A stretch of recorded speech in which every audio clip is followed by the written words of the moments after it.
सास के मेहमान।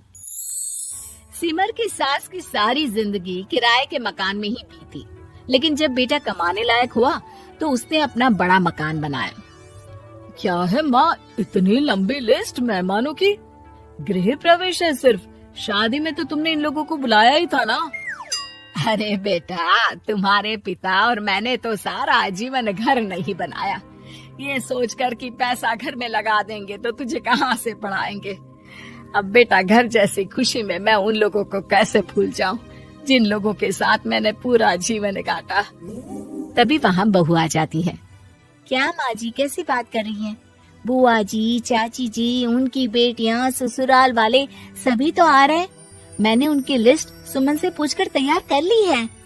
हाँ बेटा, ये लोग तो रिश्तेदार हैं, इन लोगों को तो बुलाना ही है, लेकिन जिन लोगों के साथ मैं किराए के मकानों में रही, वो मकान मालिक, वो पड़ोसी, उन्हें कैसे भूल सकती हूँ। माँ, लेकिन वो नीलम आंटी को तो मत बुलाना, बड़ा ही लो स्टैंडर्ड साउंड करती है वो। हाँ माँ, और वो किरण को भी। उनका पति और बेटा खाते कितना है। और नहीं तो क्या, शादी में भी 2000 रुपए वाली प्लेट में दनादन खा रहे थे। माँ कुछ नहीं बोलती, कमरे में चली जाती है। तुम्हारी माँ की तो चोचले ही अलग है, न जाने लोगों को क्या बताना चाहती हैं। अरे आस पड़ोस को तो ऐसे पूछ रही है जैसे कि रिश्तेदार। हाँ जानता हूँ माँ को, वो किसी से जुड़ती है तो दिल से जुड़ती है।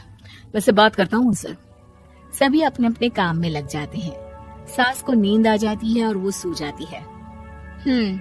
लग रहा है कि गुस्सा होकर सो गई। कपड़े भी अपने बाहर फेंक कर गई हैं।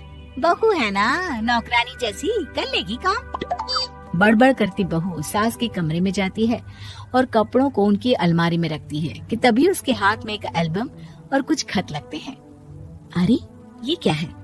बहू एल्बम देखती है जहाँ नीलम आंटी और सास के साथ छोटा सा उसका सुमन खड़ा होता है। इनके बचपन की फोटो। वो सारी फोटो देखकर जब खत को खोलती है तो वो किरण का होता है। बहू खत पढ़ने लगती है। खत में लिखा होता है, तू पैसे की चिंता ना कर, सुमन की पढ़ाई में कोई कमी ना हो, हम पड़ोसी नहीं बहने हैं। तभी सास जग जाती है।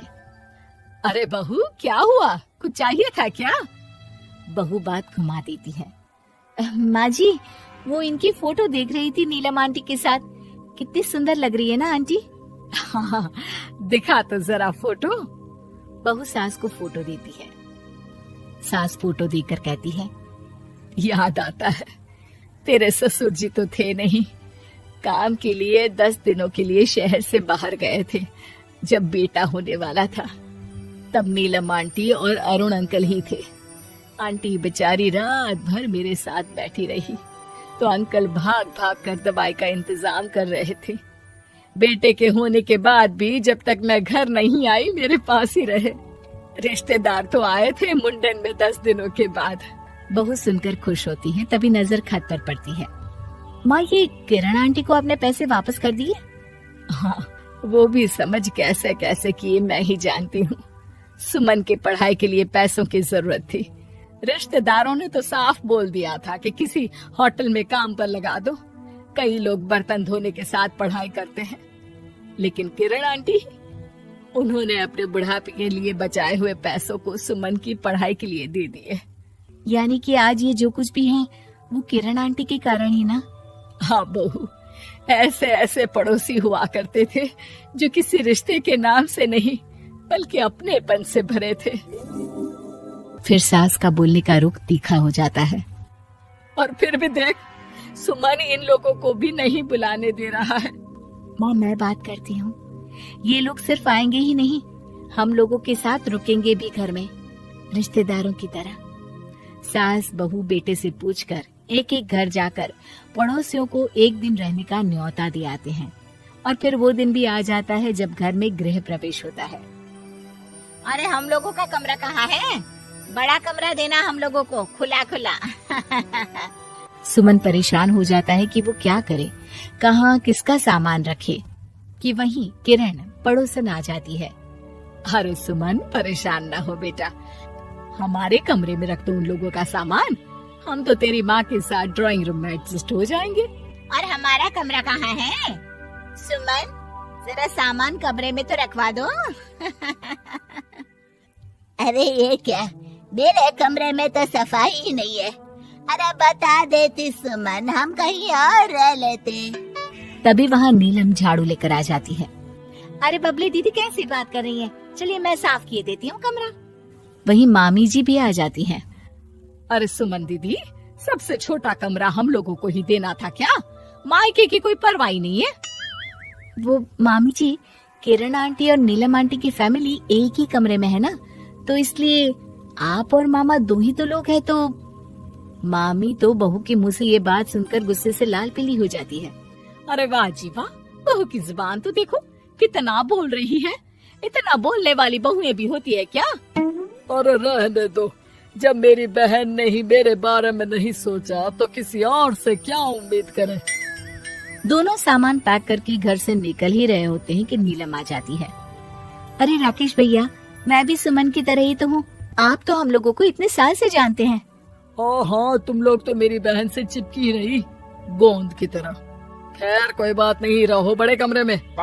तभी अरुण वहाँ आ जाता है, जो नीलम का पति है।